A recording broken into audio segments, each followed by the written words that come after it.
So I think I can start. Is that correct? Yeah, perfect.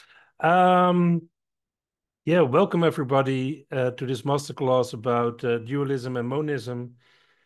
And today we will start with dualism and how dualism limits uh, basically limits therapy. Um, but first, I want to thank everybody who helped organize this, the DNC and the translators and Daniel for asking me and the ACBS. It's wonderful to have such a community supporting, uh, yeah, um, how do you say that in English? This idea of mine to just give this masterclass and then having all this support about around me. That's just a wonderful feeling. So thank you very much for that. Um, Wait a second. Dani, creo que no se está escuchando en el canal de inglés. Necesitamos arreglar eso. Lo estoy escuchando yo en el español y no la escucho a Angélica. ¿Puede ser? Yo lo estoy Ahora escuchando en sí, inglés. pero no escuchaba la traducción tuya recién.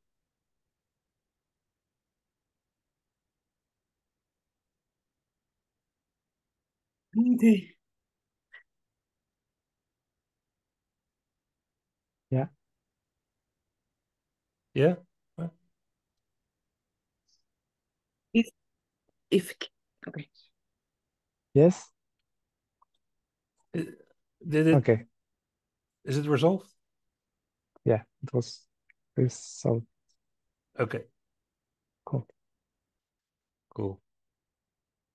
So I will tell you a bit about me, and I'm also interested in where others are. What do they know? What do you know about contextualism, or why you are here? I want to know that. Um, so basically, I was always interested in philosophy. Um, from I got it from my dad. Actually, he was always interested in philosophy, and when I was young, we were talking about that. Um, Basically, he was a contextualist as well. He didn't know it, but he was, um, and still is. So, and at one point, I started studying psychology um, somewhere around 2005. I started studying psychology, and during my studies, I things didn't quite make sense to me. For example, the way we do research on therapy, that we only focus if it's effective or not, and then the whole therapy, but nobody asks why is it effective. So I didn't understand that. That didn't make sense to me. And then um uh speaking, yeah. And so it didn't make sense to me that yeah, my train of thought. So uh yeah, it didn't make sense to me that we only looked at the efficiency of therapy or the effect of therapy, but not why it was effective or which processes are influenced by therapy. We don't know much about that. Well, we do know much about that within the contextual behavioral science, but not in the more popular cognitive sciences. So that was one thing, and then after my studies, I did for a short term. I did a internship, kind of in a uh, clinical at a clinic, and I didn't understand why certain diagnoses. If you do a diagnosis like with the DSM, how that relates to the treatment. and people couldn't explain that to me, and that was weird. I found that weird. So, and the funny thing is now, with the knowledge of contextualism, mechanism, functional contextualism, monism, and dualism, I started to understand why it didn't make sense to me. And I will work you through it, why it doesn't make sense to me.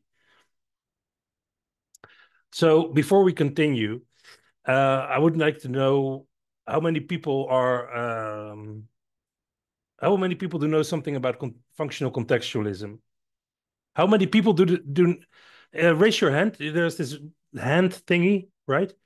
Raise your hand if you know the goal of functional contextualism.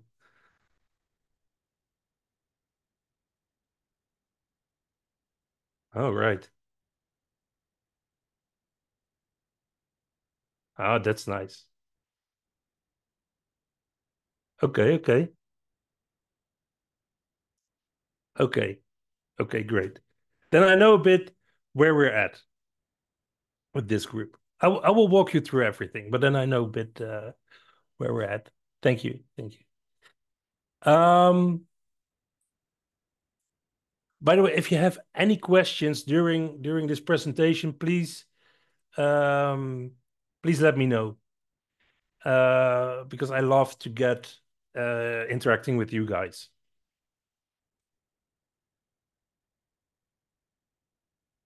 Are there any questions so far? No? Perfect. So this is basically everything we're going to discuss. It seems like quite a lot. Maybe it is quite a lot, but I will get you through it. It will be okay. So it's basically divided in 3 rows. And the top row is basically the core philosophy and about dualism and mechanism. And then the second row is how that core philosophy applies to um, cognitive or to the science of psychology. And then the third row is how that applies to therapy. So we've got philosophy, basic philosophy, the more applied philosophy to psychology, and then how this influences therapy and yeah, therapy.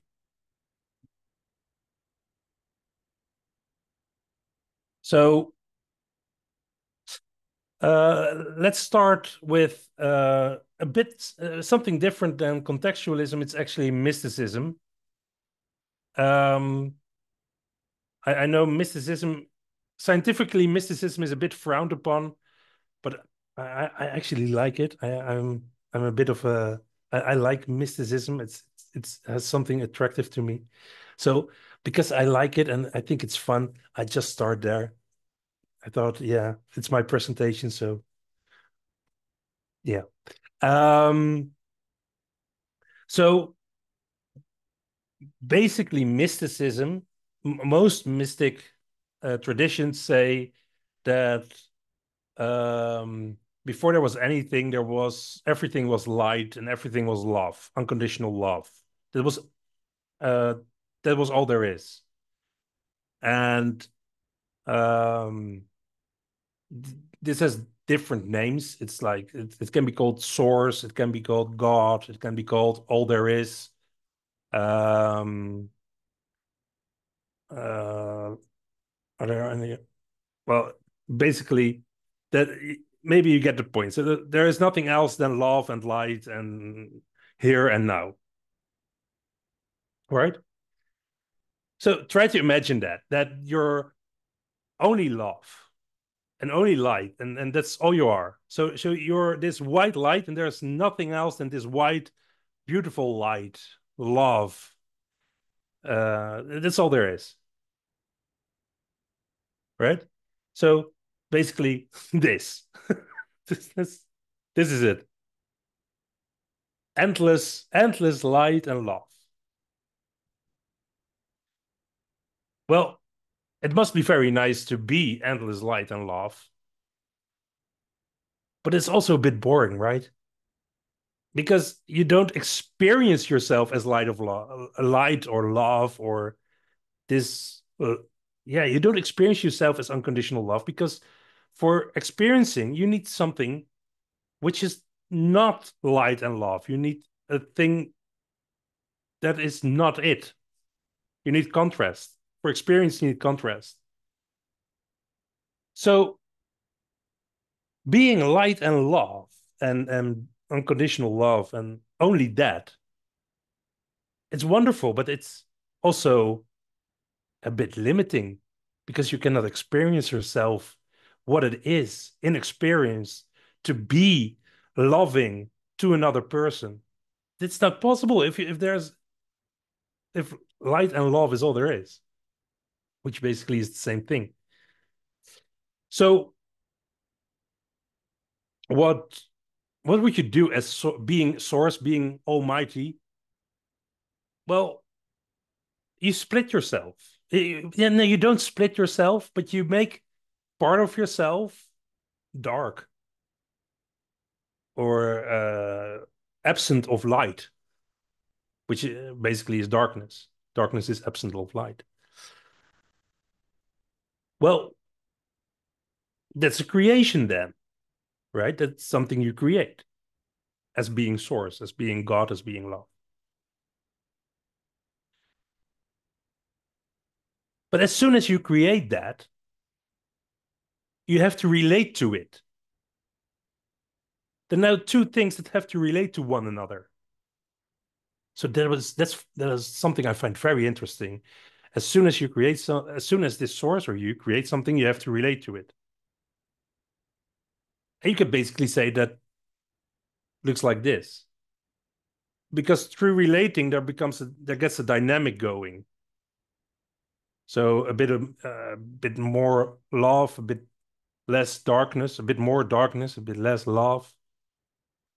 And so there's this dynamic going on. And through the relating, you're creating too.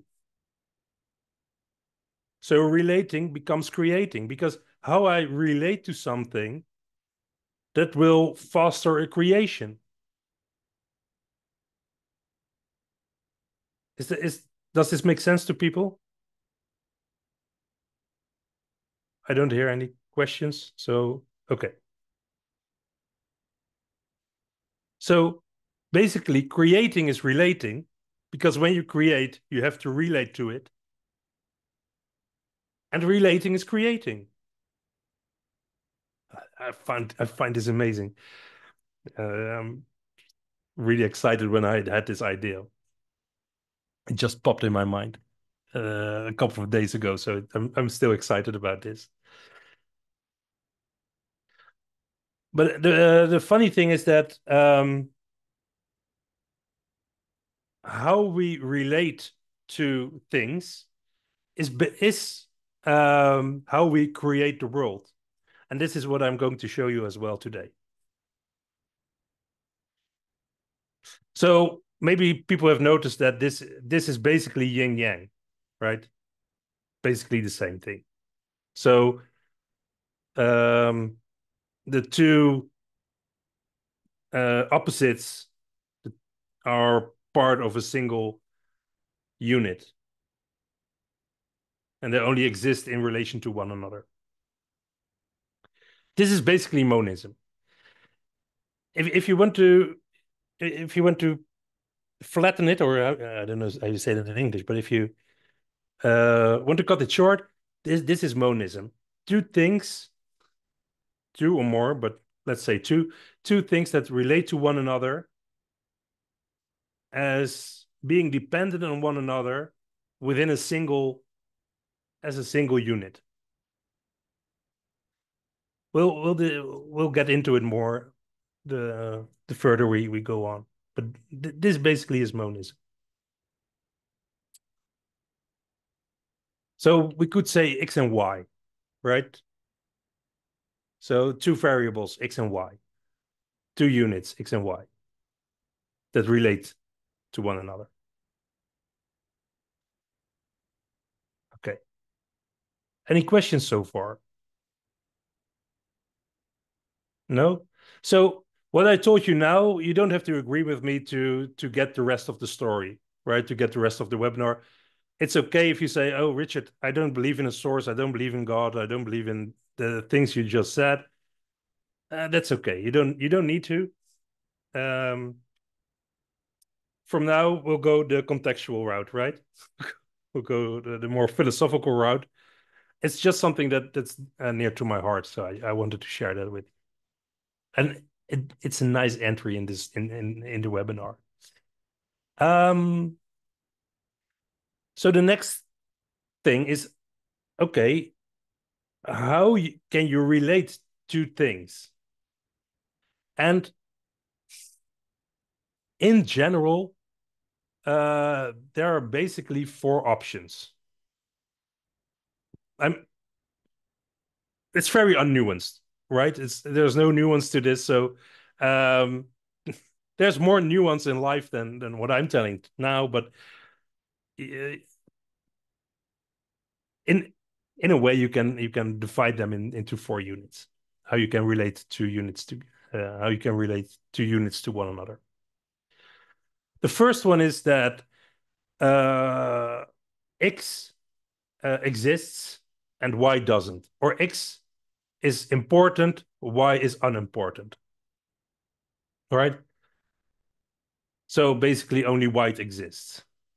So, for example, people who say that only spirit exists and matter is an illusion, or people who say that like the patriarchy. The patriarchy is like men are important, women are unimportant, right? You could say, yeah, God is important. People are not important. I am not important. I am important, but others are not important. So there's you can relate two things in the way that X is important, Y is not important.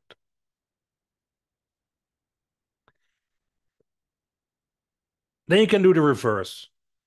Then you can say only Y is important, X is not important. So, for example, only matter exists and spirit doesn't exist. Only women are important, men aren't important. Only others are important, I'm not important. Only I am important, or only I exist, God doesn't exist. I think you get the drift, but it's basically the reverse. So only the other side exists. These two aren't really in psychology. These two aren't really a thing, basically. Well, it's you have some biological reductionism, but it's not uh, that common. I don't know of very many or very large community in biological reductionism, but maybe I'm wrong. Um, so then the next one is that the two things are important, but they are separated. So you could see this as such. And they exist separately of each other. And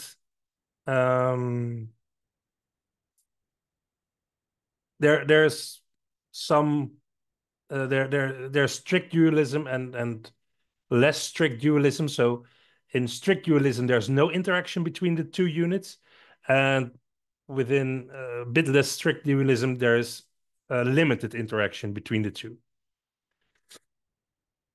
I will get into that in a bit, but dualism basically says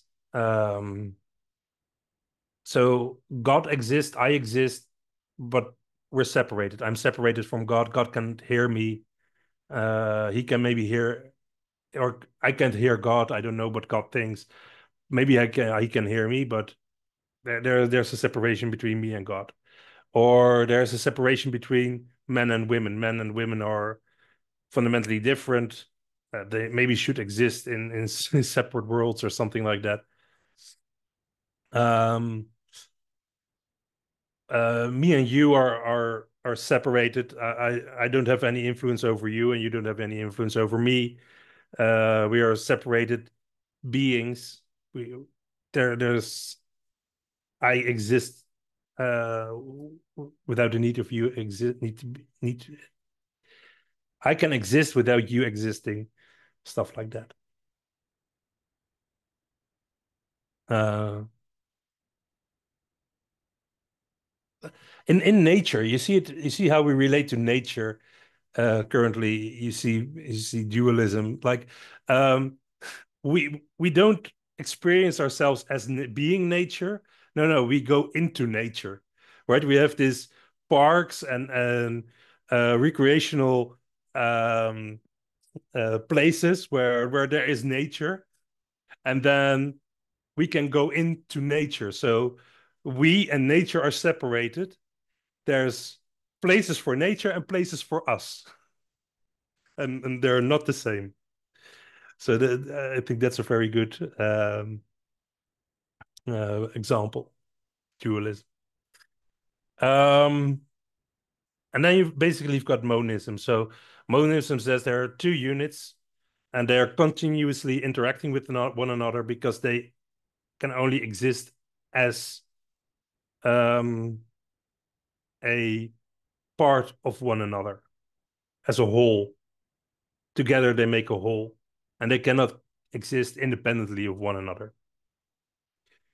Yeah, basically, yin yang Taoism is a great example of that. But also stimulus response. You don't have a response without without a stimulating thing that makes the response happen, and you don't have a response without a stimulus. You don't have a stimulus without a response. They make up a whole.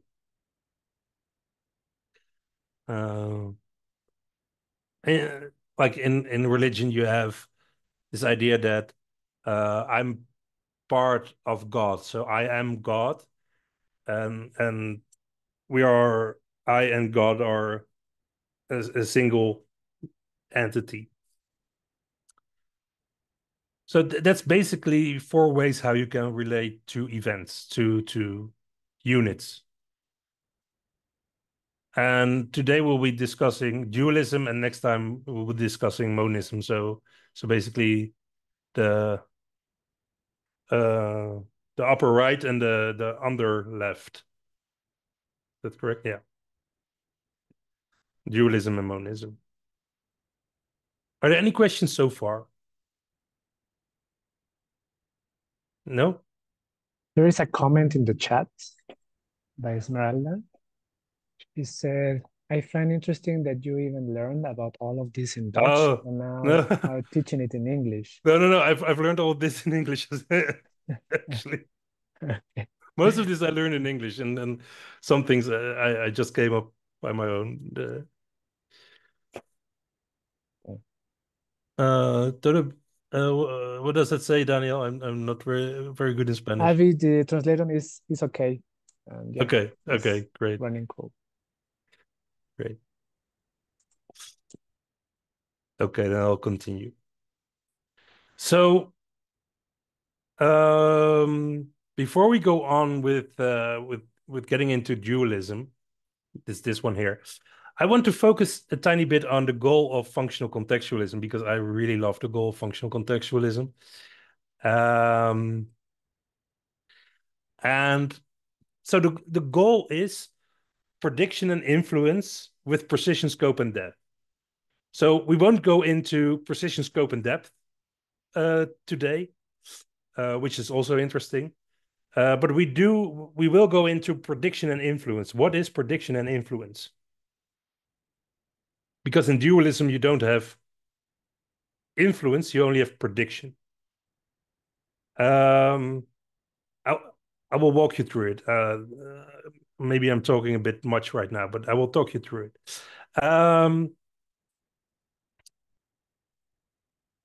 So let's basically let's get an understanding of what prediction and influence is, and to be exact, the goal of functional contextualism is predicting and influencing behavior with precision, scope, and depth. So there's behavior part in it.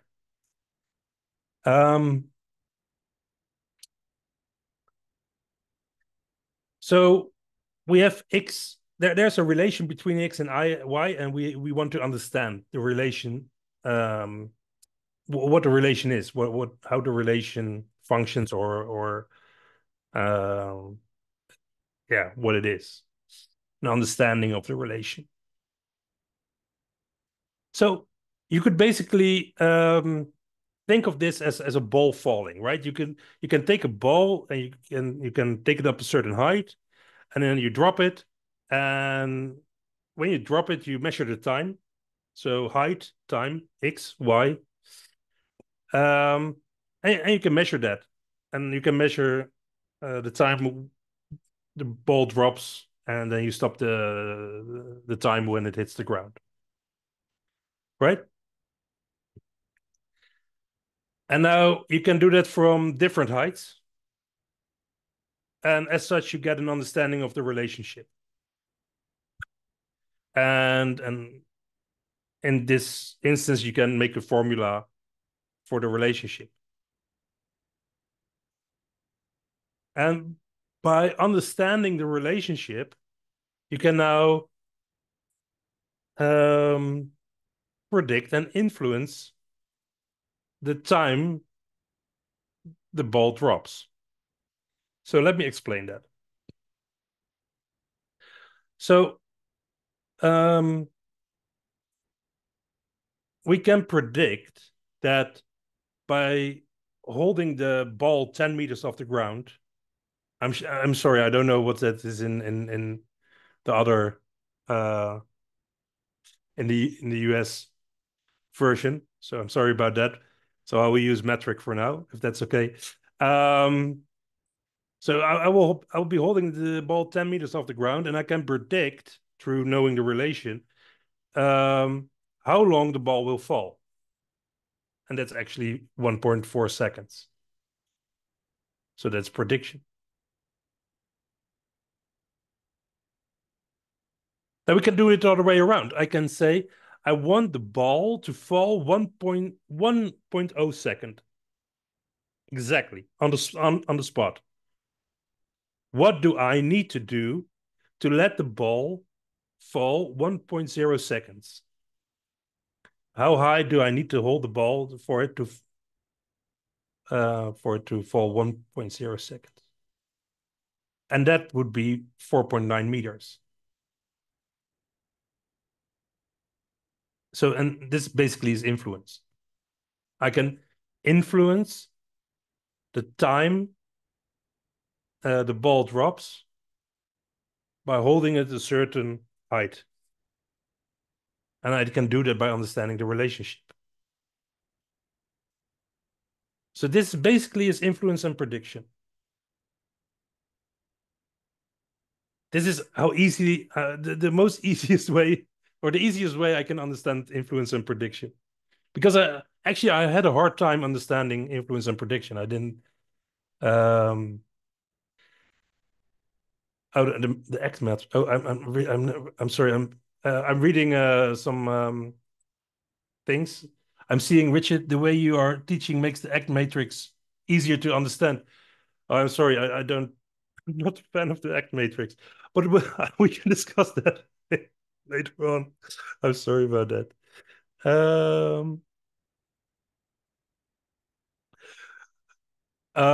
So influence and prediction. I had a hard time understanding influence and prediction, and I think now I finally got it.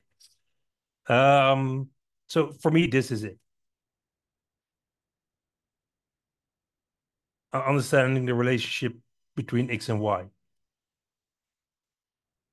And basically, we can do that with humans too. You know, this is therapy. This is like in therapy, we want to understand the relationship between the client and the therapist, because that's basically the relationship that's going on, and you want to influence and predict that. And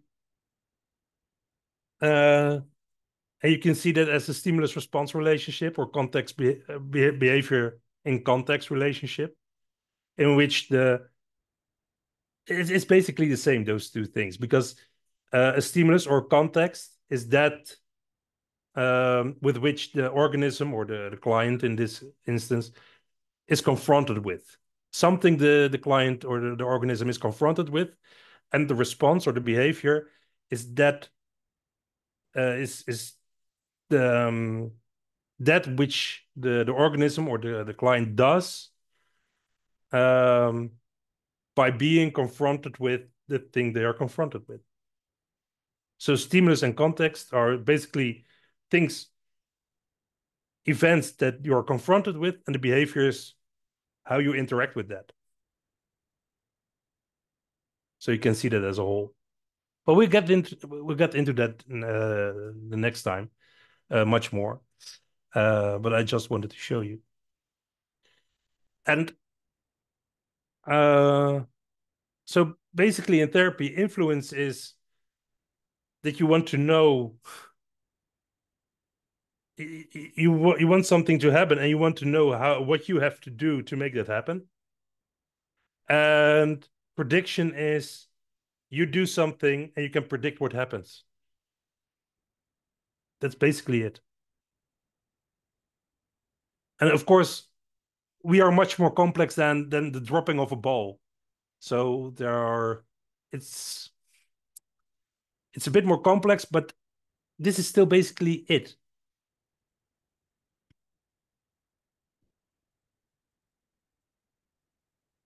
So next, in a bit, I want to show you why dualism doesn't work for prediction and influence. But for that, I will, before we do that, I want to show you what dualism basically is. Are there any questions so far? Because if there are, I really would like to know, because this will be quite important before we continue. No? Okay, perfect. Perfect. So let's dive into dualism then.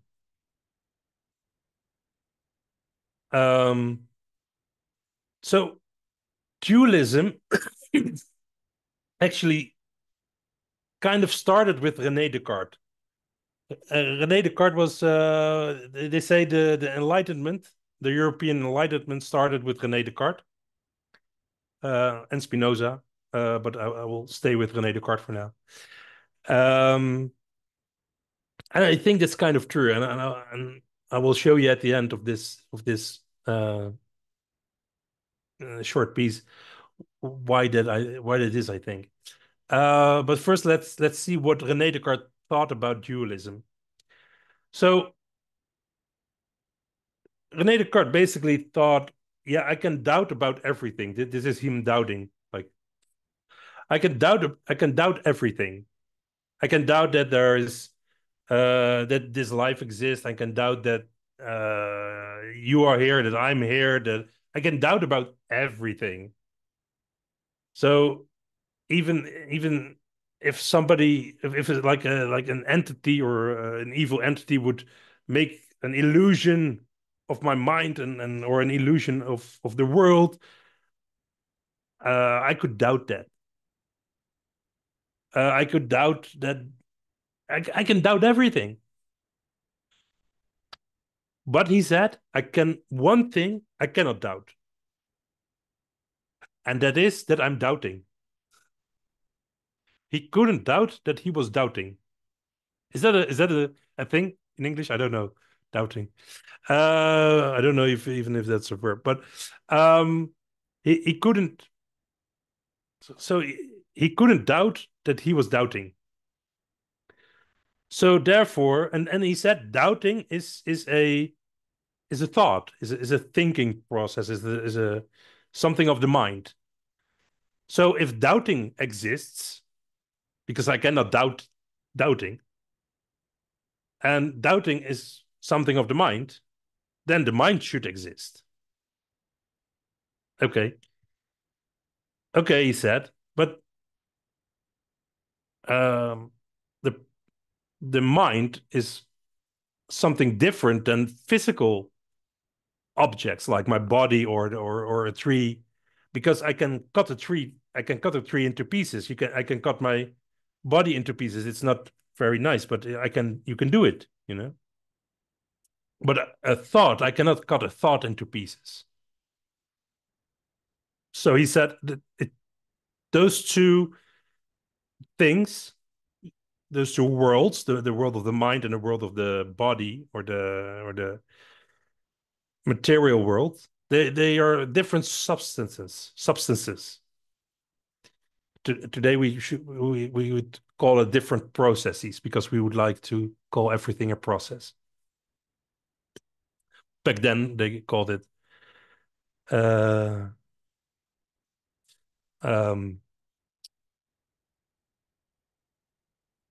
they call it a substance. Esmeralda Vera asks, how do you describe the construct mind? Yeah, I wouldn't describe that actually. Describe that. I find it hard to deal with a thing as mind. I don't know, but before maybe that's a good question in the monism part, because before I want to delve in how I would describe things, because I'm looking at life a bit more monastic. I want to deconstruct dualism. So he says that those two worlds are different substances, or are controlled by different processes, you could say, in today's language. And so they are separated because well, they are separated worlds. So because the tree doesn't think, or there don't happen to be any thoughts in my frying pan or in my left toe. My left toe doesn't think. My cactus doesn't think. I'm just naming everything I'm seeing around me here. So those two worlds are separated, and um, I cannot see your thoughts. So your thoughts are invisible to me. So we only share the material world as things that we can both interact with.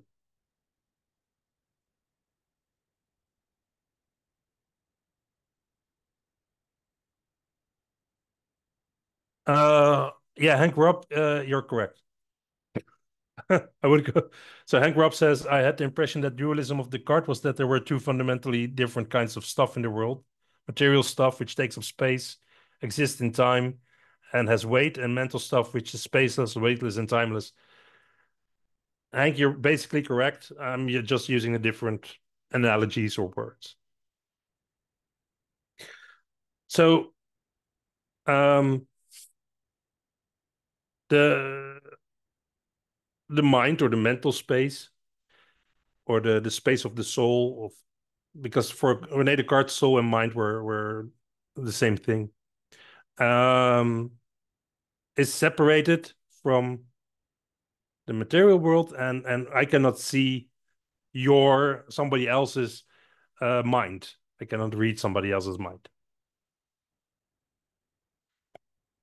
Okay, so they are separated, but there is a connection between the two, and So there is an interaction, he says. René Descartes says. Some philosopher says there's no interaction, but uh, yeah, what are you going to do then? But René Descartes says there's an interaction, and that's actually happens to be the interaction happens in the brains, specifically in the pineal gland. That's where the interaction happens. He also calls the pineal gland the seat of the soul. So there's limited interaction between um, uh, the mind and matter, because there's no interaction in my left toe between mind and matter, right? There's only interaction in, to him, the pineal gland, and well, basically for us the in the whole brain. So this basically is Cartesian dualism or mind-body dualism, and this basically is where dualism really took off. Maybe it existed already, but here it really took off. And why is it that it took off with René Descartes? So as a functional contextualist, I'm interested in history, because learning history, how did things come to be? Um,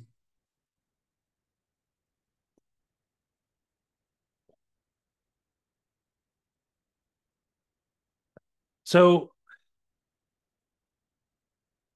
um,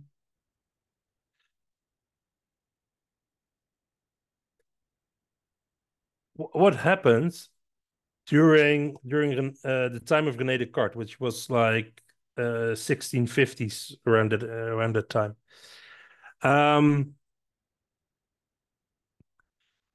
What happened was that first, so before that time, the Catholic Church in Europe was mainly the body of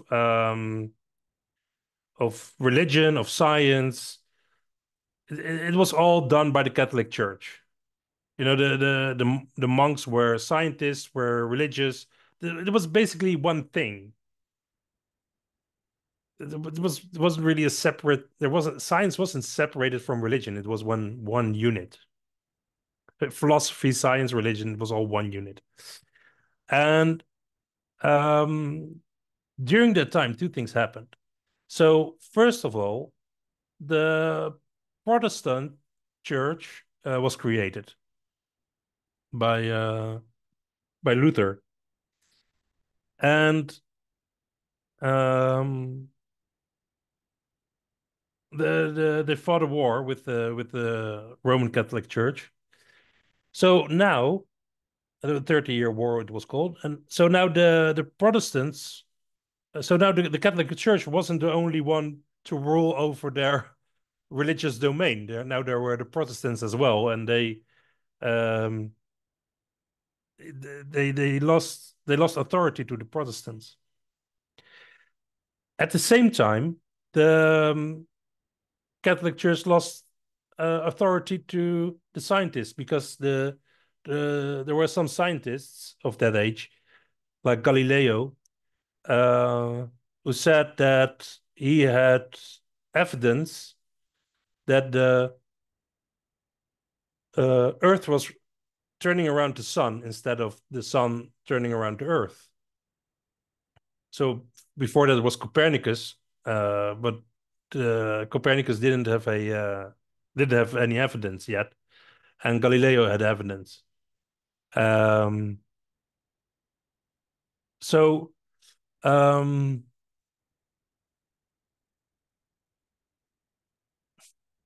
Descartes was in the middle of all of this, because at one part he was a Jesuit, and he was highly religious, and then the other part of him was really scientific. He was invested in science. He has created some mathematical things. I'm not really into that, but I know he did. He did some discoveries or something like that. But now the church and the scientists were at odds with each other. So René Descartes basically said there's dualism, and the mind is basically property of the church. The church has saying about the mind or the soul, and the scientists have saying about matter, all things related to matter. And that kind of worked. It kind of worked because um, the church was like, okay, if we do this, then we don't have to fight those scientists anymore. Then we can just say, okay, this is our domain. We can say everything about our domain. We have a right of saying things about this. And the scientists were also quite okay with it. So basically, that was kind of one of the reasons why the Enlightenment could happen, that researchers could research things separated from the church. So that's basically it. It's a very cool thing. But it also had some downsides for psychology, basically, which we'll be delving in a moment. Are there any questions so far? Yeah, there are different, as Mohammed says, there are different dualisms. But I think any kind of dualism is saying X and Y are separate, because else it wouldn't be dualism, I think. But I'm not 100% sure. So maybe you know more about this than me, but that can always be. But this is what I think, that X and Y are separated. That's basically dualism. And I get that there are different kinds of dualisms, but I also think that it started with René Descartes. But if you have another opinion, I would love to discuss that with you, Esmeralda. But maybe after the um webinar. Um, so yeah, this was basically dualism in the or the uh, yeah, how dualism came into being, as it were. So now let's get back to our ball and dualism, about influence and prediction, and with our ball and time. Um, so how would it work when I separate one variable out, which I can't observe directly, and the other one I can observe directly? So what I've done here is we can observe the height, but we can't observe time. This is a bit silly, of course, because we can observe time. We can observe the passage of time. So what I come up with is a thought experiment that we drop the ball, but once the ball is dropped, we go out of the room, we close the door for like 5 minutes, and then we come back, and then we observe what happens. We observe what we see. In that way, we don't see the ball dropping, right? Or it must be longer than 5 minutes, but let's say that doesn't. Okay. 5 minutes is quite long, isn't it? I don't know. So yeah, basically we cannot see time.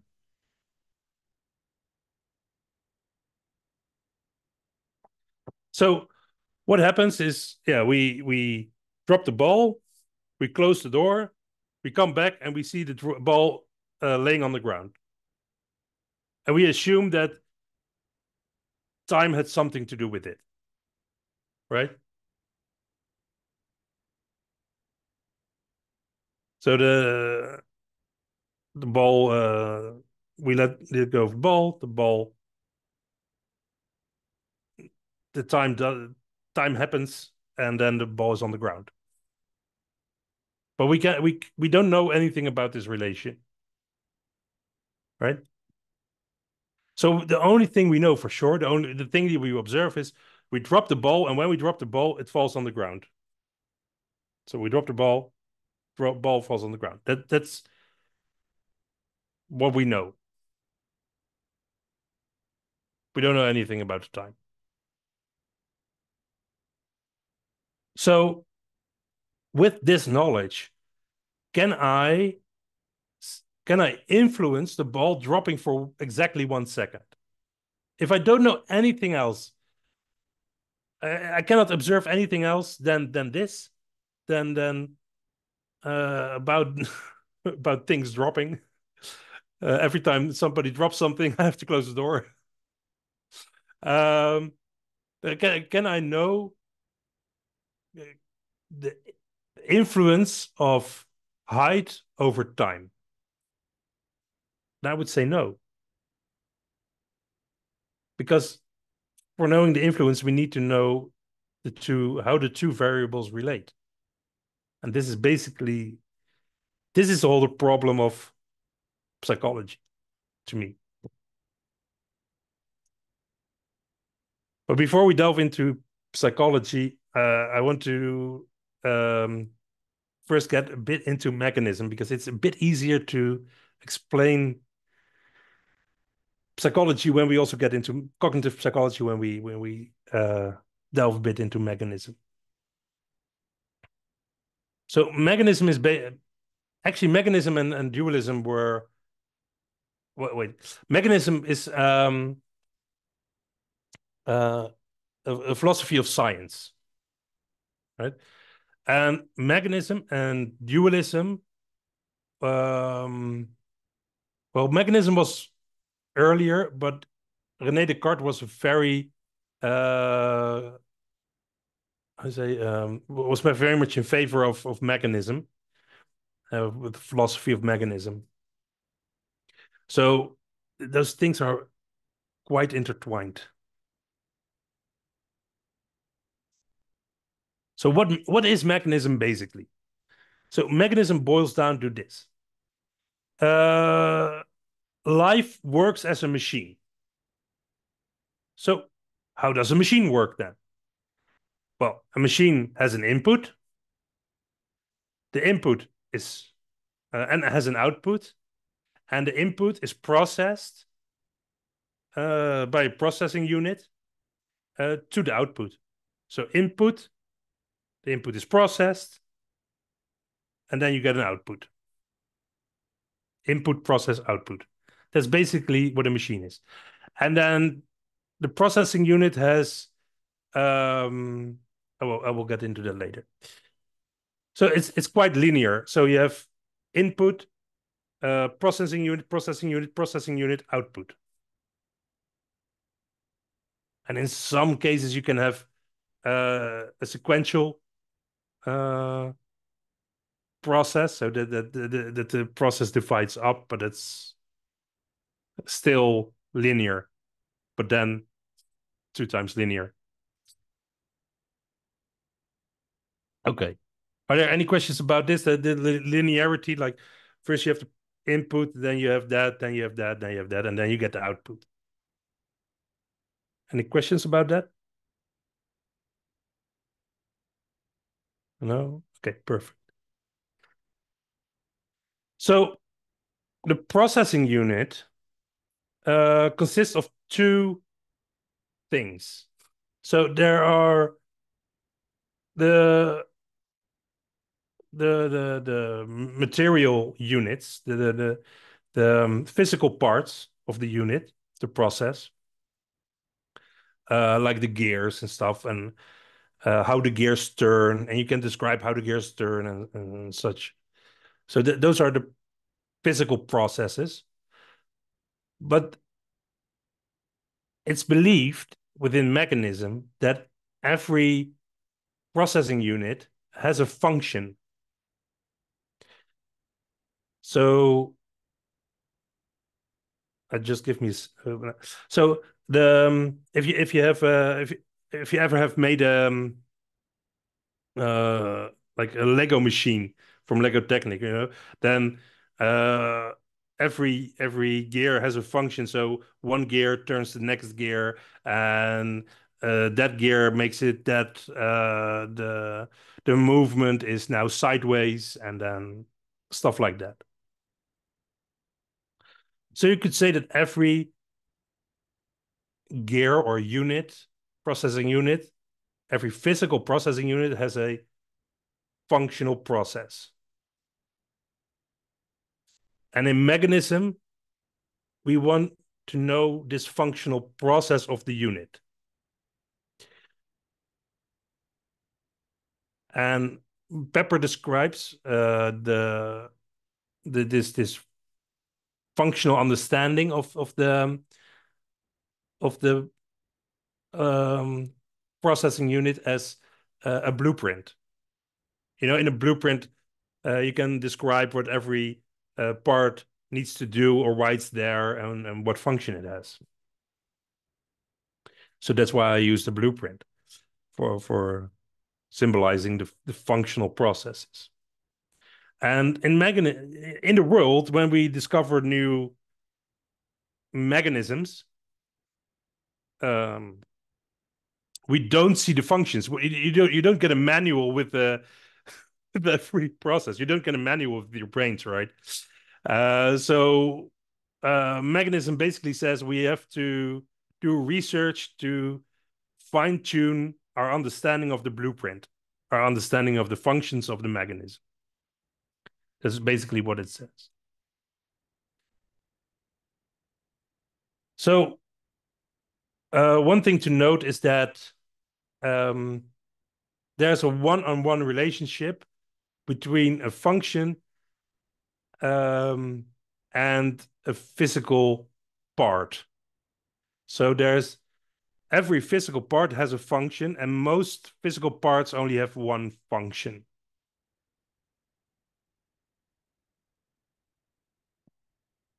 Most of the time. So, yeah. So if we're now placing this in our dualistic how do you say in our dualistic frame, we've got the physical parts. We've got all in where we can see them. So the input, the physical parts of the processing unit, and the output, we can all see that. But we cannot see directly what the function is of the processes. So the function is invisible to us.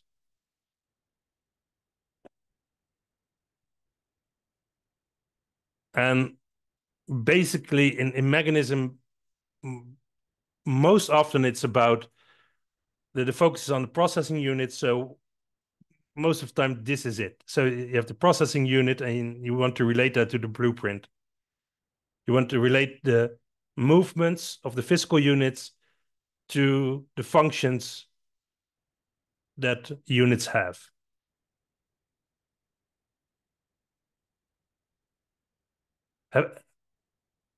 Does this make sense to people? Have I made myself clear enough? I don't know.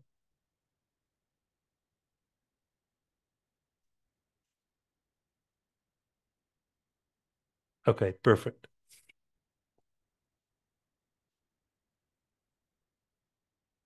So now that we covered basically all philosophy in like half an hour or so, or what is it? um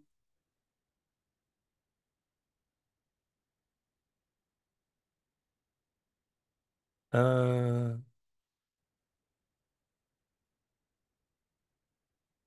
yeah, so yeah, Hank, you're correct again, of course.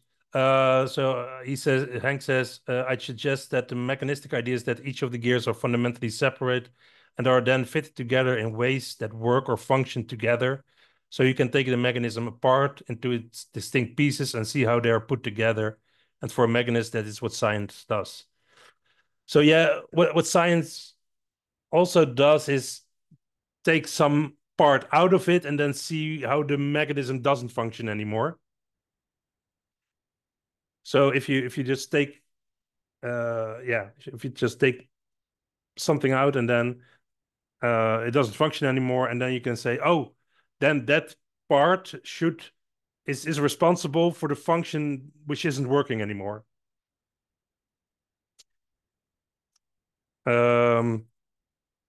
That's basically how they mapped the brain in very broad terms. In the beginning, not now anymore, but in the beginning. I think maybe still. I don't know about it. That's up for debate, at least with me.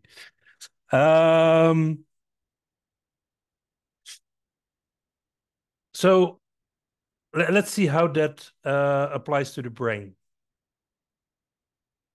or to the human, I should say.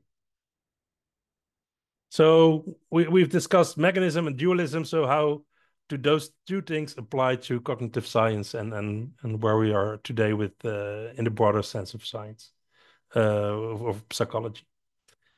So basically here we have an input.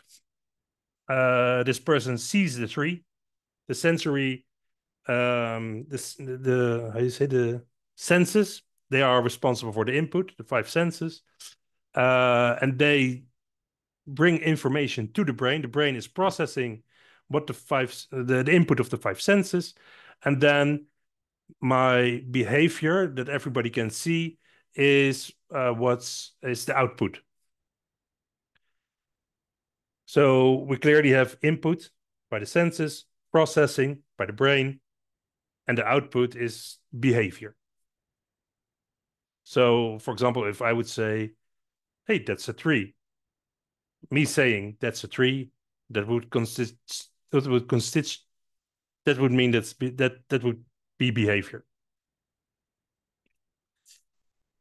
And psychology is mainly interested in the processing unit.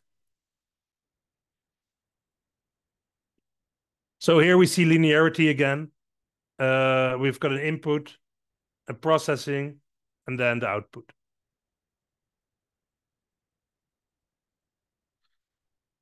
So the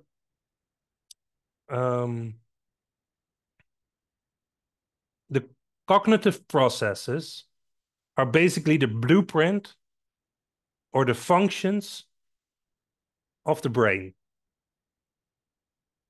So in the brain happen biochemical processes, and those biochemical processes have functions, and those are described by cognitive processes.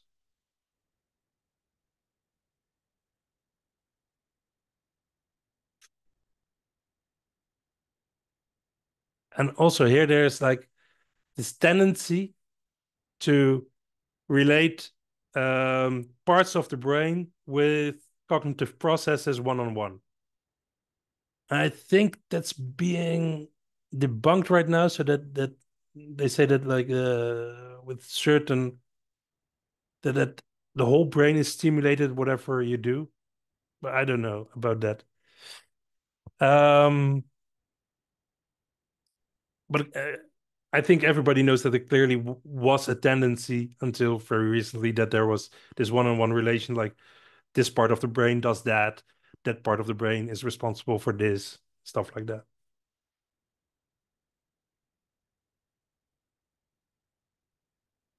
So when we put it into dualism, in our frame of dualism, then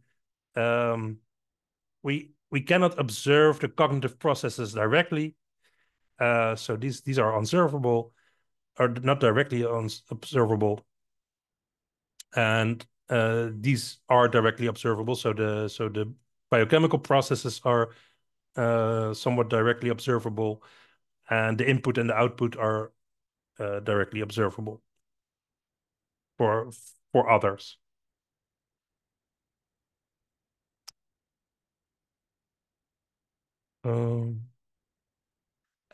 Because psychology is basically most, or cognitive psychology, I would say, is basically most interested in the relation between the biochemical processes and the cognitive processes.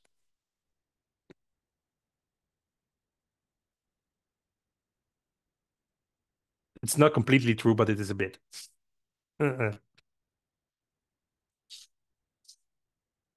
Um, let me think. Yeah. Any questions so far? No? Perfect.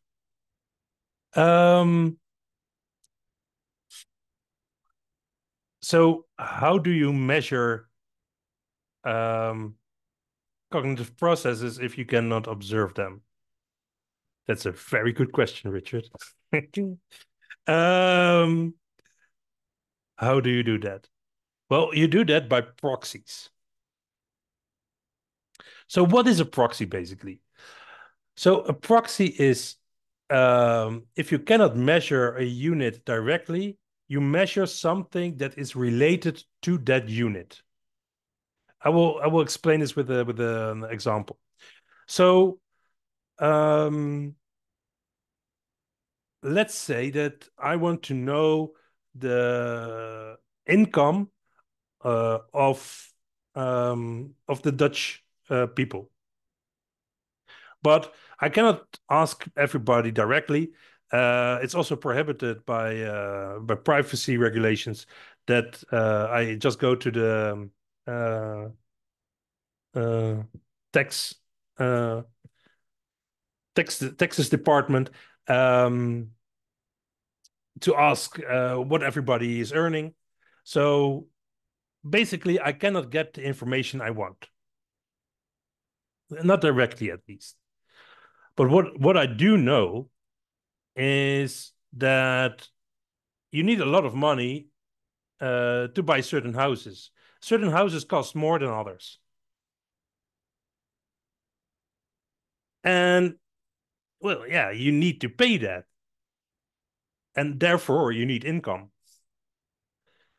So I basically know that rich people live in rich houses, in expensive houses, right? And poor people live in poor houses, in less expensive houses. If I say it very bluntly. So what I could do is, if I was interested in the average income of the Dutch citizen, I could also look at the houses they live in and just look at the neighborhoods, because most of the time neighborhoods are, at least here in the Netherlands, they are kind of they have kind of the same price range, right, or the same atmosphere, like that. And these neighborhoods have zip codes. So I could look at the zip codes and make an estimation of what people earn to live in such a zip code or such a house. So now I can measure zip code and get an estimation of the average income of the Dutch citizen. So now zip code has become a proxy for income. And that's basically what a proxy is. We measure a different unit than we're interested in, but we assume that that unit is related to the unit that we're interested in.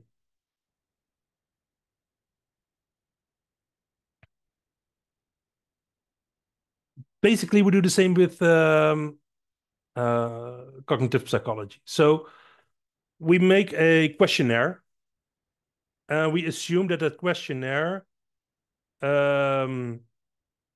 measures the cognitive process. For example, motivation, personality, what have you. Name a cognitive process, and you probably have a questionnaire for it. So we assume that the questionnaire is related to the cognitive processes. We cannot measure the cognitive process itself directly. So we use a questionnaire which we assume is related to the cognitive process.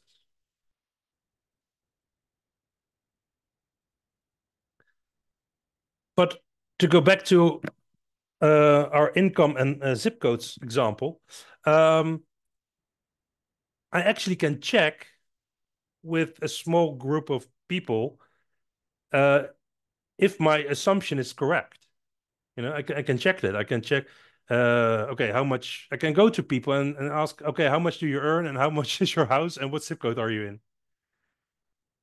I can ask that. It's obtainable information. So I can do that with 20, 30, 70, 100 people. And I can check, is my assumption correct? And then I can extrapolate that assumption into my proxy.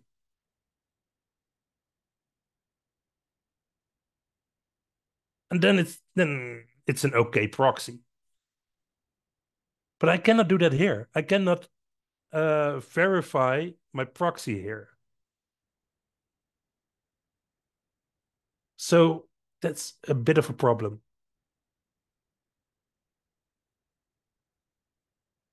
And because we don't know how the cognitive process influences our measurement.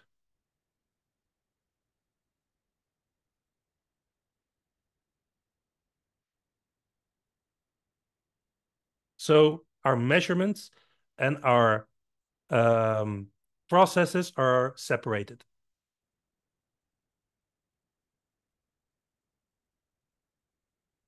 And also here, there's a one-on-one relationship between a cognitive process and a questionnaire.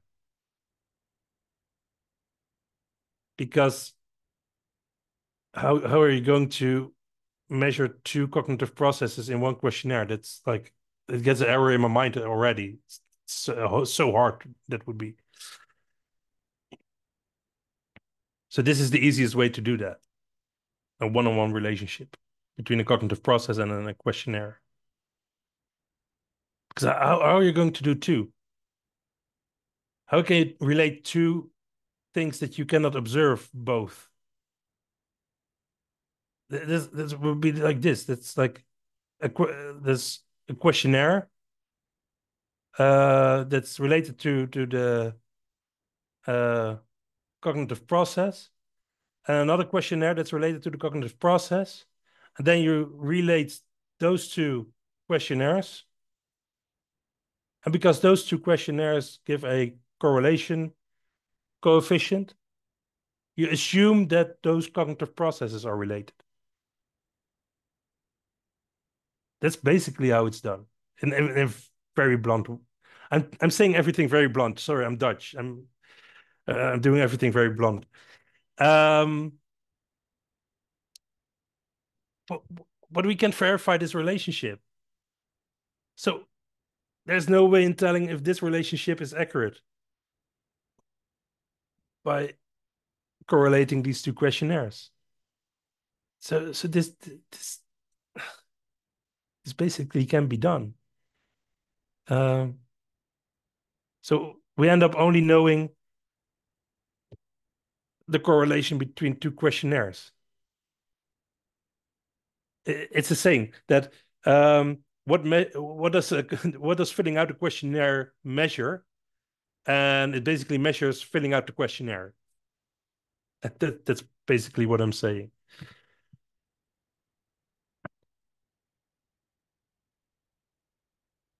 And this is prediction. I can predict that this questionnaire, filling out this questionnaire, I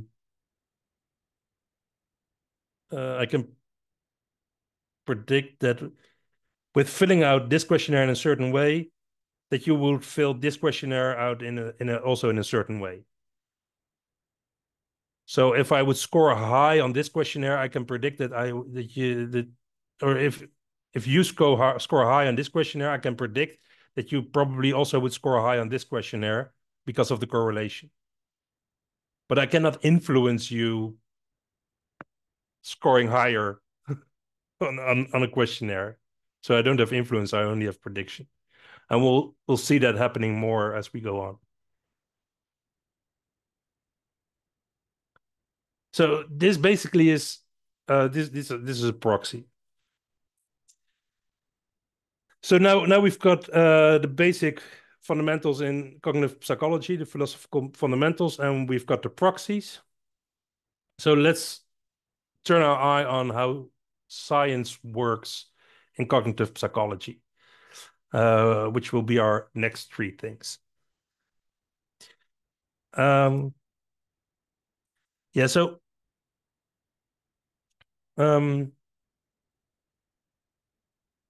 there was this for this example, I would like to use a study which was done in the 70s with motivation. And this is basically how cognitive science basically works.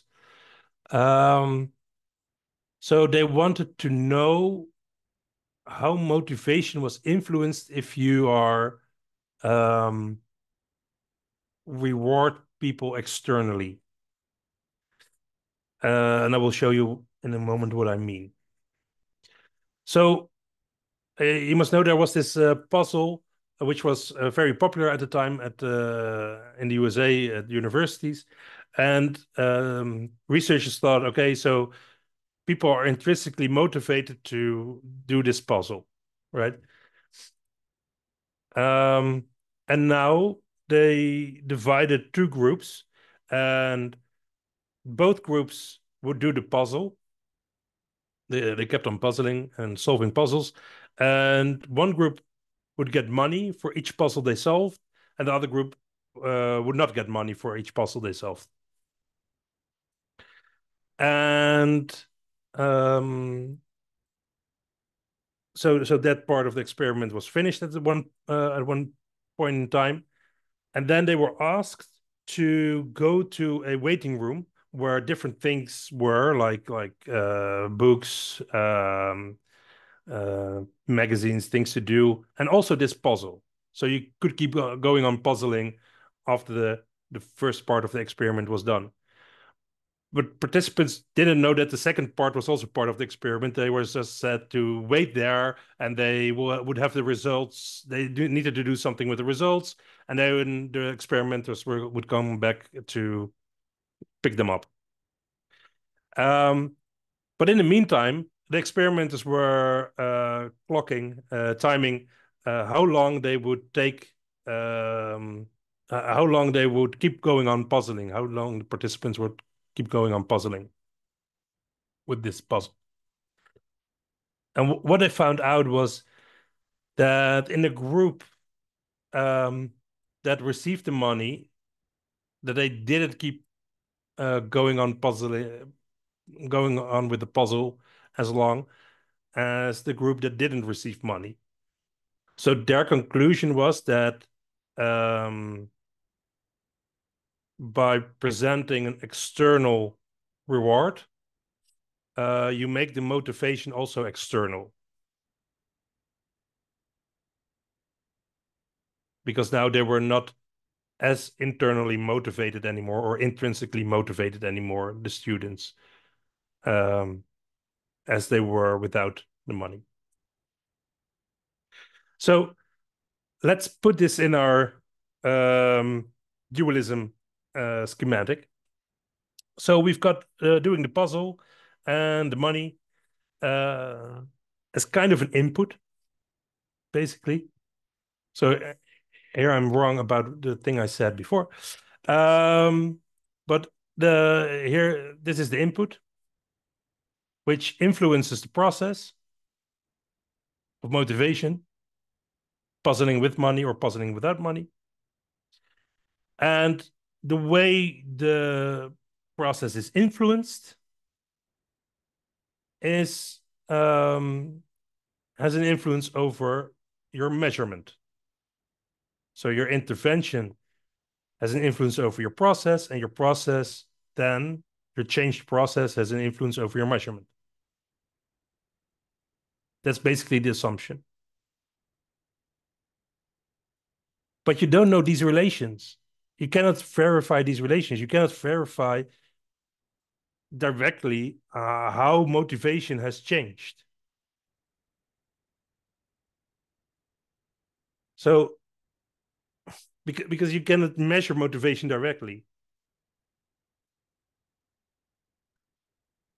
So you only know this relation. You know only that giving money or not money predicts that people will keep on puzzling or stop puzzling.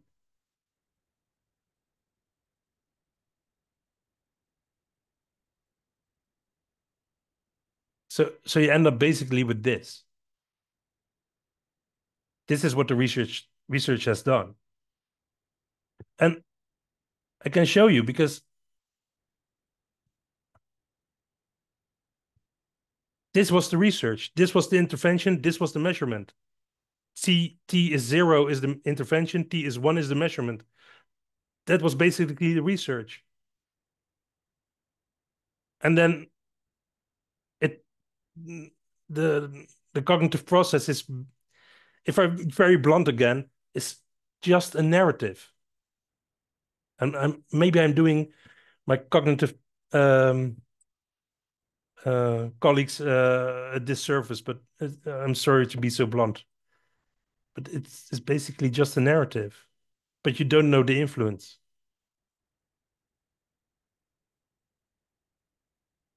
You only know prediction. So it's basically a proxy.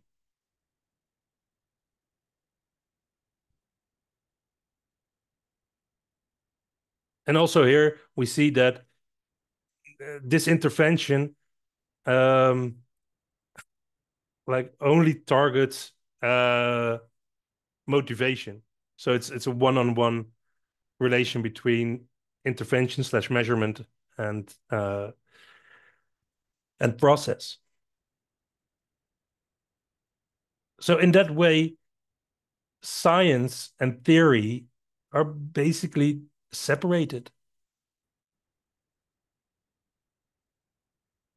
I always get a bit nervous when I'm telling this because I always feel like I'm offending people, but that's not what I'm set out to do. So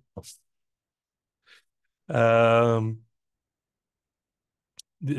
basically telling you my perspective on monism and dualism and why I don't think prediction and influence doesn't work in dualism.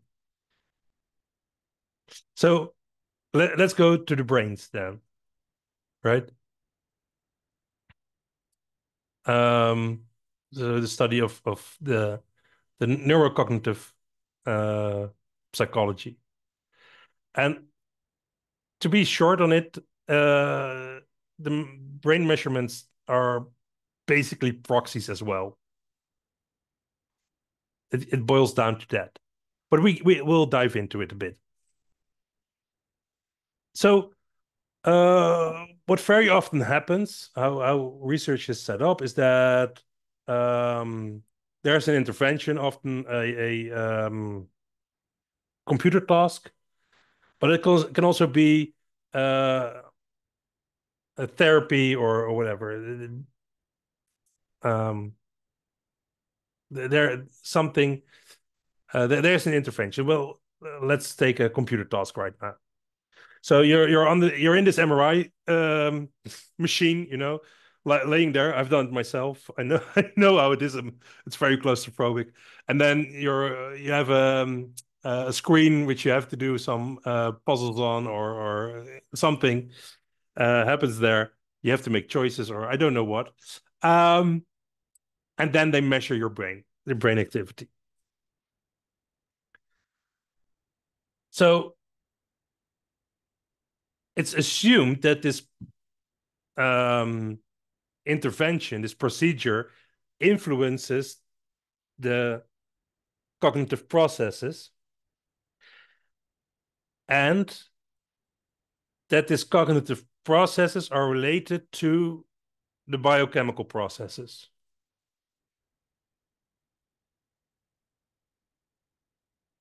So this arrow isn't completely accurate because it should be two ways. But let's keep it like this for now. So the intervention is influencing certain, it's assumed to influence certain cognitive processes, and those cognitive processes are related to certain brain areas. But we cannot verify the relation between cognitive processes and the intervention and the task I need to do. And we cannot verify the cognitive processes, the relation between the cognitive processes and the biochemical processes. So we end up with this relation. A certain task, a certain procedure will show some brain areas lighting up, getting oxygen or giving a certain pattern in the skull. So this is basically what the research is. Again, this is, to be very blunt, a narrative.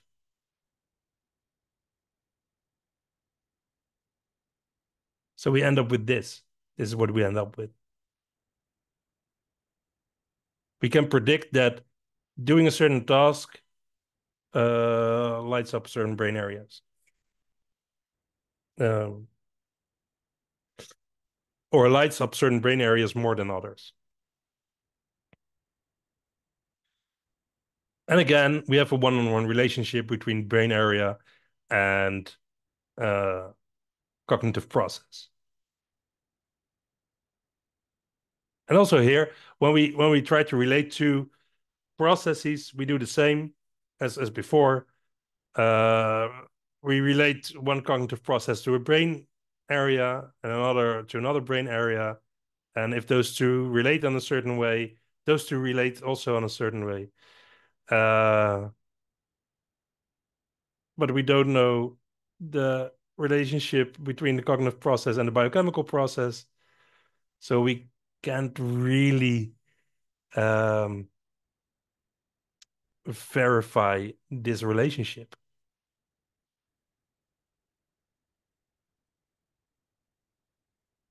So it's very hard to connect two processes together. And you end up with prediction of one brain area is predicting an outcome on another brain area, given a certain task or certain, I don't know what. So biochemical processes and cognitive processes are basically separated.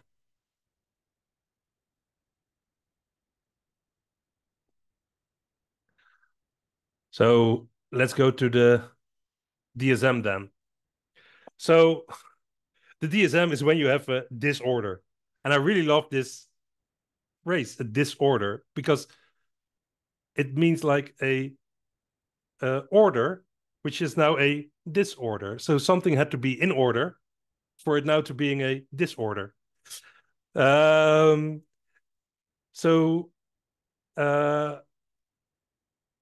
the way I imagine it is that the physical process doesn't work anymore as it should. You know, you don't get you don't get the output that you expect. So then there should be something wrong with the processing unit. Most of the time, that's the general idea. So here my gears that are stuck. And then when your gears are stuck, that means that your processing unit doesn't function anymore the way it should. So to me, that's basically what a disorder is. A disorder is a name for a not functioning mechanism, a dysfunctional process.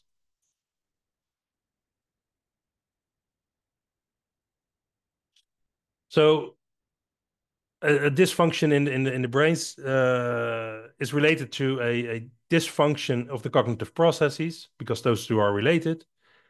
And the DSM is basically a a manual, literally a manual, of the what's wrong in the brain, right? What's wrong in the cognitive processes. So, and they are nicely organized. And then you can just check. You can check the manual, and then if you found the problem, then you know which intervention you have to do. Again, very bluntly, that's the basic gist of it. I'm sorry, I'm very blunt. It's really I'm actually from the blunt part of the Netherlands. I'm coming from Rotterdam, so I'm like the bluntest of the bluntest, right? So I'm just I'm just saying that's uh I blame that for being myself being so blunt. But yeah, throwing every nuance away, this basically is what it's saying. Um, but yeah, you can the DSM and you cannot verify this relation, because you assume that the disorder um, brings about symptoms. So the not functioning of the processing unit uh, is giving symptoms, and those symptoms are categorized here. And if you know what the symptoms are, you know what the disorder is.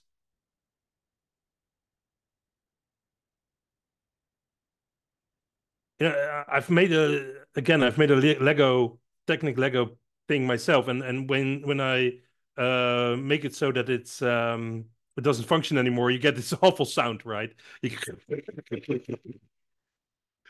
uh, so, and you can hear the sound, so you can just say, okay, oh, that's it's coming from there somewhere. Oh, I see it not moving in the correct way. Oh, then it doesn't do what it's supposed to do, and then when I fix that, I can um uh it functions again. My machine functions again. Um so basically my diagnostical statistical manual of mental disorders, my DSM, is basically a list of symptoms I should listen to find the disorder, to categorize the disorder. But we don't know this relationship. We can verify this relationship again. So we end up with the DSM as a unit on its own.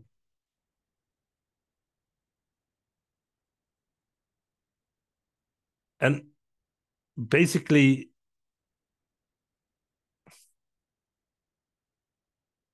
the now the client is basically viewed as the disorder he or she has.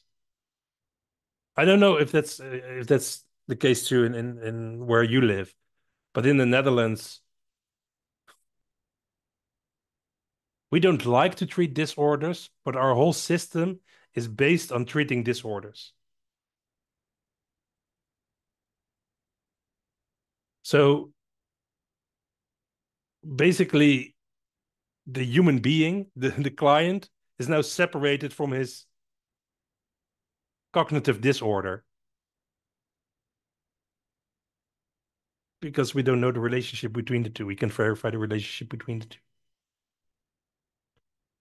And also here we've got a one-on-one relationship between cognitive disorders and things that are wrong in the brain.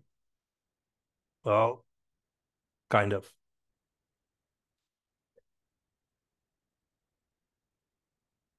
Well, we name every disorder as a single unit. as depression or as anxiety.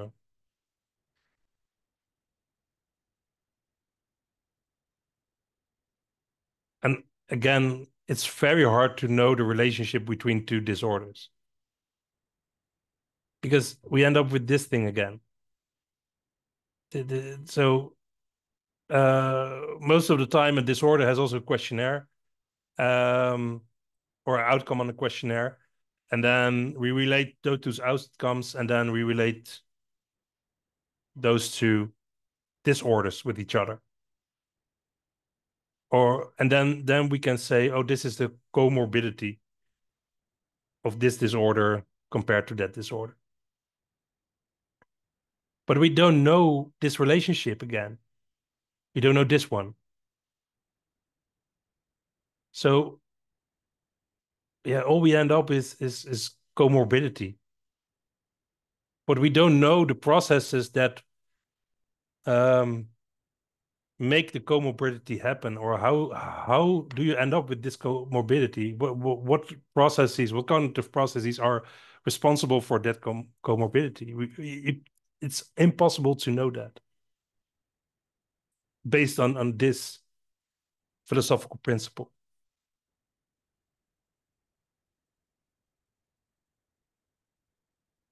Are there any questions? Yeah. No? Okay. So, oh, what happens? That shouldn't happen.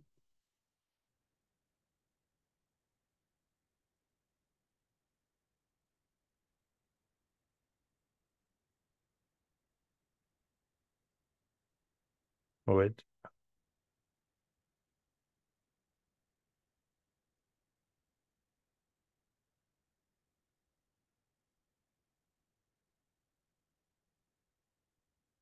See if it's, yeah.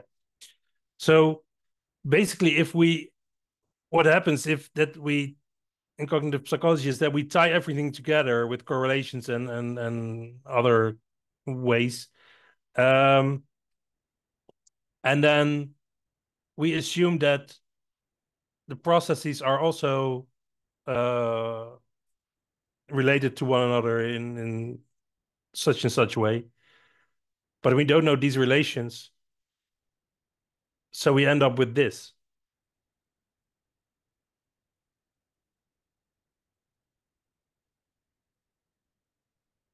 But we don't know anything about influence. This is all prediction. It's like a network of predictions, but it doesn't say anything about influence, or very little, at least.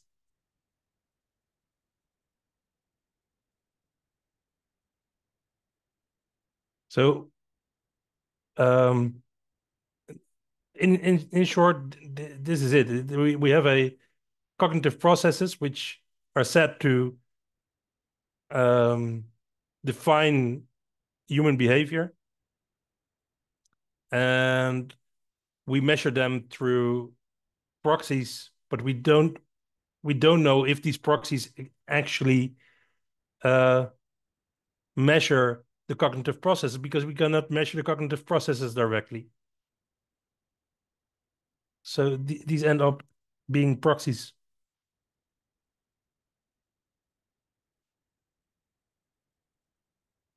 Does this make sense?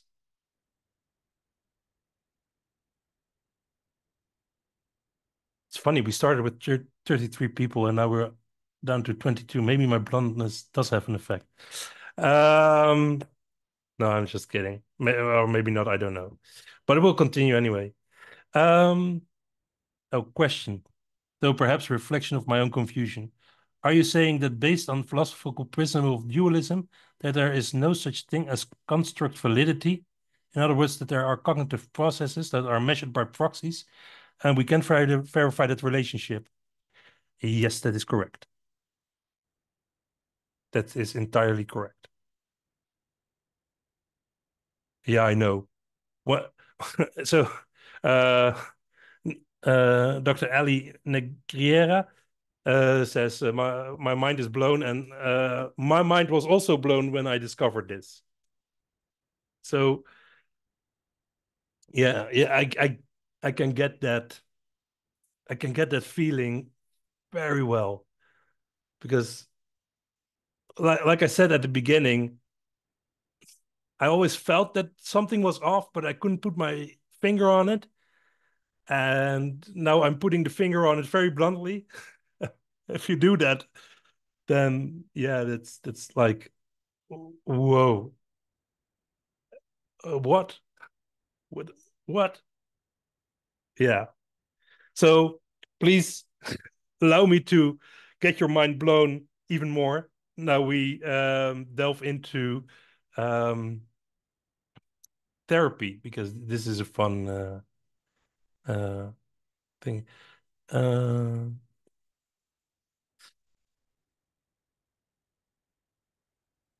so yeah, let's get into therapy. So from a mechanistic, contextualistic point of view, what is therapy?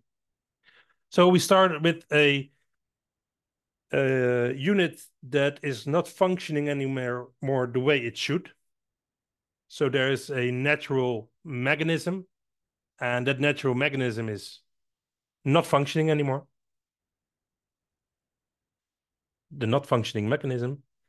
So you need two things. You need tools to repair the um, the mechanism, and you need a repairman who knows how to handle the tools. I don't know how it is in your country, but in the Netherlands, very many psychologists refer to methodologies or exercises as tools, and specifically as tools they can now have in their toolbox. And it always fascinated me. Why do we use that metaphor? And now with this in mind, this metaphor is very accurate. Even to the extent that they don't know themselves how accurate it is, and then that makes me giggle a bit. So here, the tools are way more important than the repairman. The repairman is interchangeable. The repairman can be anybody who knows how to use the tools, right? So in terms of importance, this is basically the importance.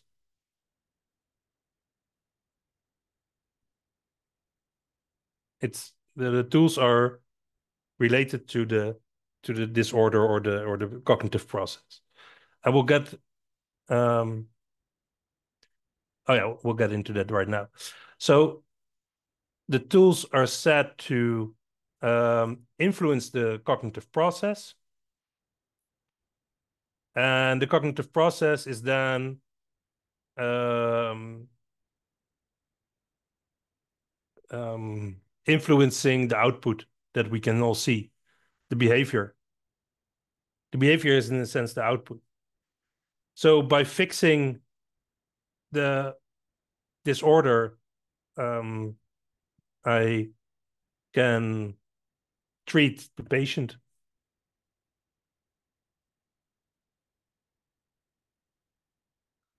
But again, we don't know this relationship.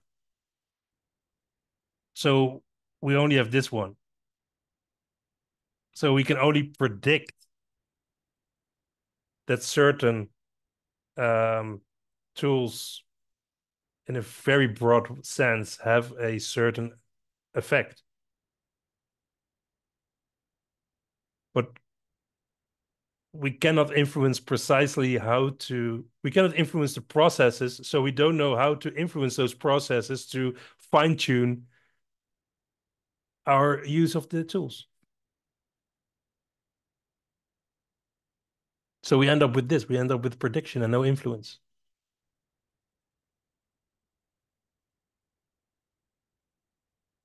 So in a way, the tools or our interventions or methods, our therapeutic interventions or methods are separated from our disorders, from our cognitive processes. In a way, theory and interventions, therapeutic interventions are separated. And the funny thing is, I hear a lot of clinicians say, yeah, why should I know theory? That doesn't matter. And from a dualistic perspective, it really doesn't.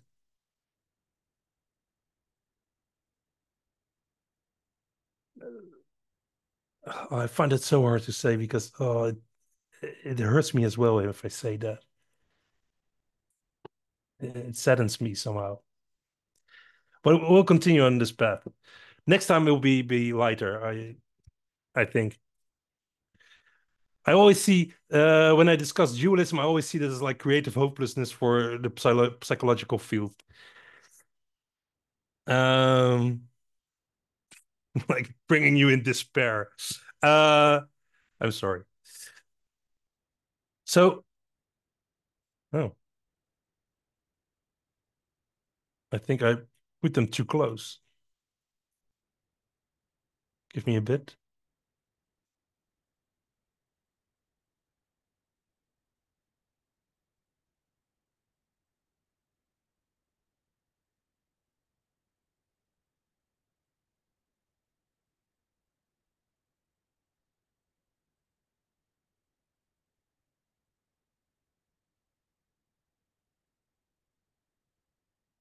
Okay.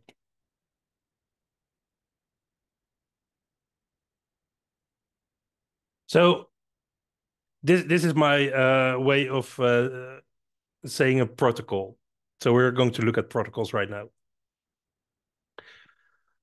So and a protocol is basically a sequential intervention, right? First this, then that, then that. A very linear approach of therapy. So basically, what's is being said is that a protocol influences the disorder or the cognitive processes, or a disorder in the cognitive processes, better said, and that change in the cognitive processes um, can be measured by questionnaire or brain activity or another measurement. But again, we don't know the relationship between the cognitive processes or the protocol and the cognitive processes. We cannot verify that. And we don't know the relationship between the cognitive processes or the disorder and the measurement. So what we end up with is basically effect studies. You know, RTCs, randomized controlled RCTs, randomized controlled trials. This is it. This is why we don't know the processes behind protocols. It's basically this. This is what we measure. This is effect studies. We do a protocol. We give one group the protocol. We give another group not the protocol, like treatment as usual, and then we measure an outcome. So we can predict that the protocol. We can do prediction that the protocol, giving the protocol predicts an outcome, but we don't know which processes are influenced and how these processes are influenced and how we can influence those processes on a personal level. We don't know. We are stuck with the protocol.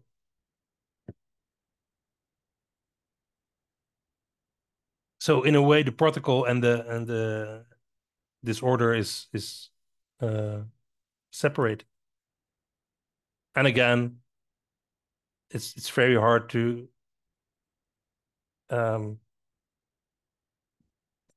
to do two disorders, to know the relationship between two disorders. So we have a protocol for one disorder. That's why everybody is interested in what can I do with this this disorder. I want to know which tools to use with this disorder. I know, but yeah. It's silly. From this perspective, I'm sorry to say, I don't want to offend anybody, but it's it feels so silly. I'm sorry to be so blunt. So there's like a linear causality, right? There's if I do this protocol, then this order will resolve. And then you can see that through these measurements. But actually the disorder is taken out. Well, these three should disappear as well. But and this is basically the thinking that I don't know. I don't need to know the processes that are influenced. All I need to know is the effect. So I don't need to know the theory, because from a linear causality, if A causes B and B causes C, then A causes C. So I can just take the middle thing out. It doesn't matter, and do A and then have C. That's basically what it says. And that makes sense from a linear perspective. And you remember the linear perspective of input, process, process, process, output? That's basically it. It's a linear way of thinking.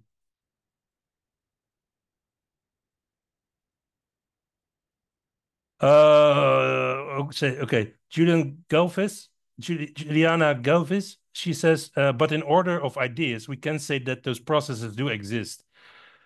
Yeah, well, Juliana, you can say that everything exists, but yeah, it's uh, we assume that they exist because we have proxies for them, but I don't know on what ground you would assume that they exist. So when you dig deeper, it becomes quicksand. You know, when you poke at it, it becomes quicksand. You know, when you look from a distance, you say, "Oh yeah, that makes sense." When you start poking in it, it doesn't seem so sturdy of a basis anymore. So a the way cognitive psychologists look at this is because the brain is a processing unit, and the processing unit has functions, so those functions must exist.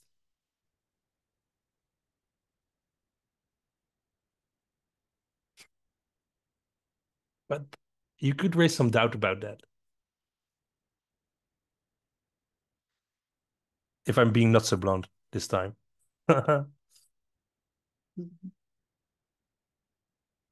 Okay, so those were we discussed protocols. Now let's discuss like exercises, because the way I see exercises, like ACT exercises, I see them basically as small protocols, um, or a single tool instead of a linear toolbox. So with exercises you can change the order in which you use the tools. So let's look at an exercise as a single tool. So again, the exercise influences a process, and that process shows a behavior, shows an output. And in ACT, those processes are called selfish context, mindfulness. I don't know them all. I'm very bad at the hexaflex. But this is basically it. So every set of exercises is related to a single process. That's what the hexaflex did. I'm not a fan of the hexaflex. That you might know.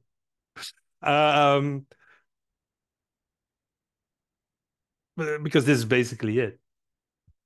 A single exercise influences process, and a process, and that the way that process is influences the output I can see, can observe the behavior in the client. But I don't know these relations.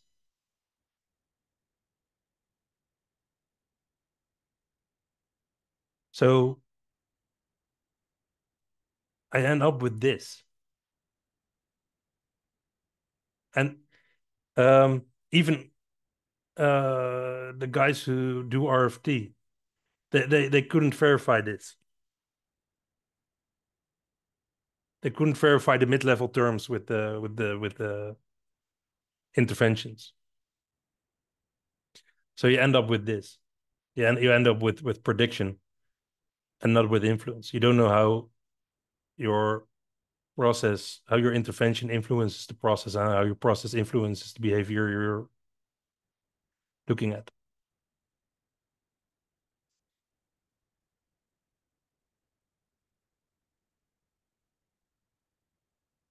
Yeah, like I said, you end up with an exercise does something. Oh my God, that's so horrible to say. Oh my God. I feel such a horrible human being sometimes. I'm really self-deprecating here. I'm also self-narrating here. That's funny to say. Okay. So exercises and cognitive processes are separated, because you don't know how a cognitive process influences motivation or influences attention or personality or whatever. Can't verify that. And like I said, there's a one-on-one relationship again. And also here we assume that the linearity. So the one-on-one relationship and the linearity basically go hand in hand. So we assume that the intervention or the exercise influences a certain process and that results in a certain behavior. But actually, this is what we know, and even that we don't know. So it isn't the case that every exercise always has the same outcome. So this linear causality doesn't. Yeah, it's not correct.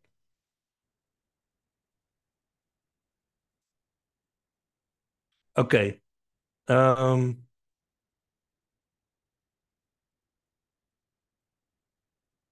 think I made a mistake, but I will see.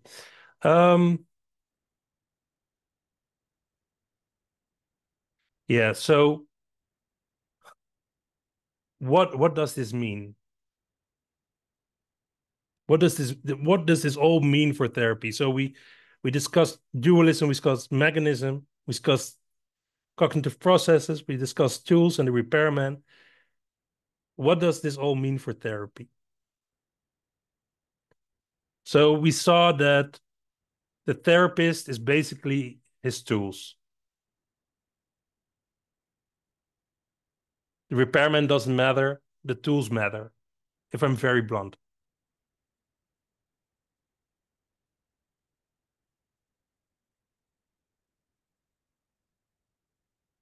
So we substituted the therapist for his tools because they are separated. And now the client is her cognitive processes or her disorder of the cognitive processes. They're separated. So basically, we've done this. And we're basically left with this. This is therapy now.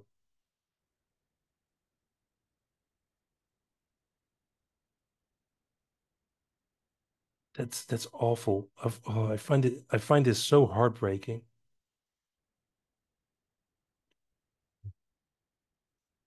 I really have a hard. I enjoy that I'm being here, but I really have a hard time conveying this message. I really do, because it really pains me. It really does.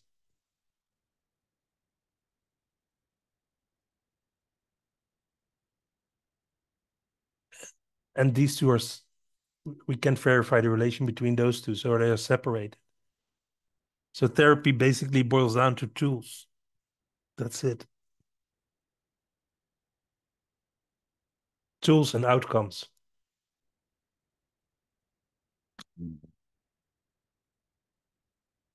Well, that's like, you know how that feels to me? It's like squeezing the soul out of therapy.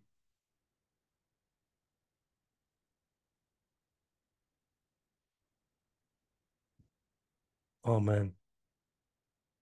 It feels to me like that by doing this, the client and the therapist are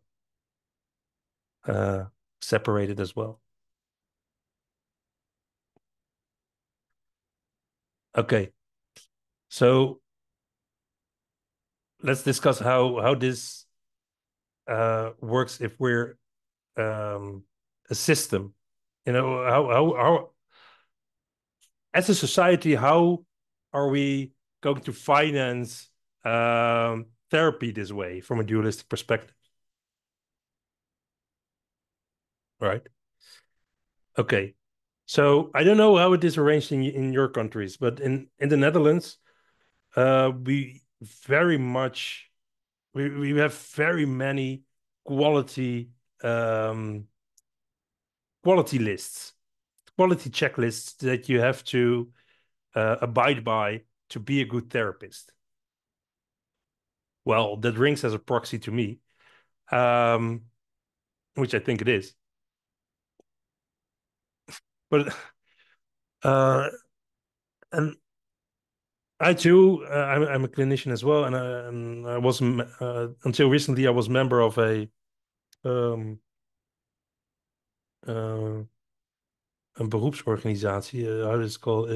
In the Netherlands, you have to be part of um, to fall under security, to fall under health benefits. You have to be part of a job organization which enforces these quality lists. Um, so let me think. So and then if you if you when you conform to that and when you have studied and have certificates and stuff like that, then the insurance will pay a certain amount of your therapy. Yeah. I will. Okay, I will finish the session. I will end up quickly. So so basically it boils down to this. So we had the clinician being his tools, and I would say the client being her cognitive processes. Then the clinician has to abide by the quality standards, and then he gets money, and the client has to do questionnaires which are related to the cognitive processes. And if the questionnaires go well, then that's great for business. And then if you have a disorder, you also get money. And those disorders are also based on the cognitive processes. And they can also be verified by questionnaires. But basically, this is important. The DSM, the questionnaires, the tools, and the checklists, quality checklists. And the people just squeezed out of it. It's okay, Daniel. It's okay.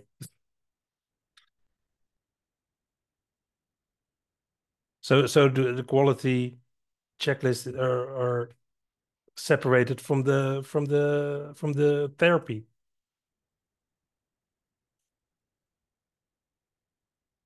So you end up basically. Wait, I will. So, Daniel, if it's okay, I can do a quick summary.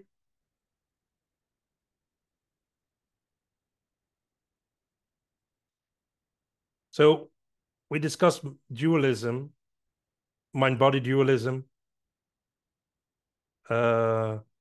physical processes, functional processes, biochemical processes, cognitive processes. Science and cognitive processes separated. Disorders and uh, the DSM are separated. The client is separated from his disorders. The tools are separated from the disorders. The tools are separated from the therapist. The therapist and the client are separated, and the therapy is separated from the quality. I will skip this one. So we end up with relating is creating. And that's where I want to finish that this the way you relate to the world is how you create the world. And I think that rings true through this webinar. So I hope I showed you why dualism doesn't work for prediction and influence. And next time I hope to show you that monism does. So that will be part 2 of the webinar next week, where we check.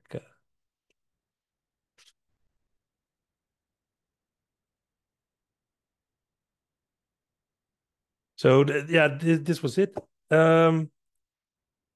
If you have any questions, please email me. You're welcome to ask any questions, and I'm happy to discuss them with you.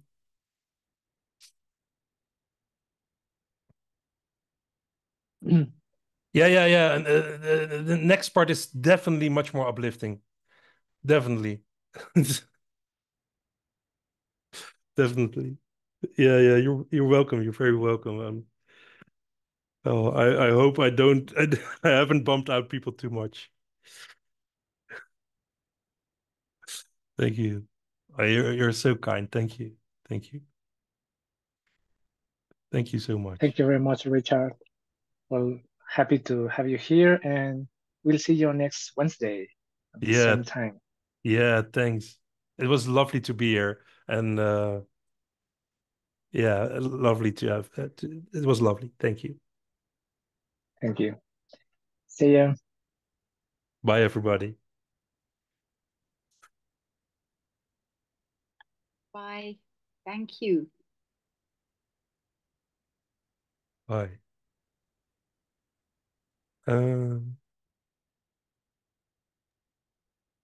Gracias también a Angélica y a Gustavo que estuvieron acá haciendo el aguante como traductores.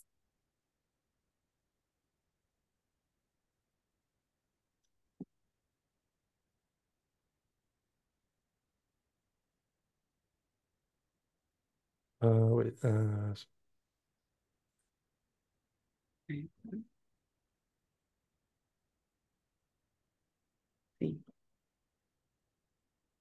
Mm. And thanks, Daniel, for